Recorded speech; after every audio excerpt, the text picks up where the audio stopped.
হঠাৎ করে কালকে মনে হলো যে একটু দক্ষিণেশ্বর যাবে, তো আমাকে বললো, এলাম চলো যাই। এই যে সকাল সকাল চলেও এসছে। পুজোর ডালা কি এখান থেকে নিতে হবে?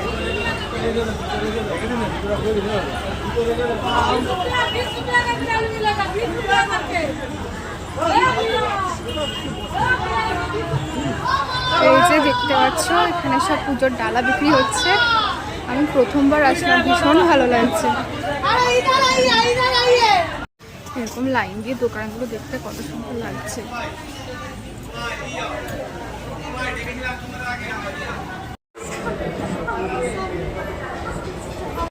ওই যে মন্দির দেখা যাচ্ছে। আর আমি 12 থেকে 13 বছর পর আসলাম, তার থেকেও বেশি হতে পারে, আমার খেয়াল নেই। অনেক ছোটবেলায় এসেছিলাম মা বাবার সাথে।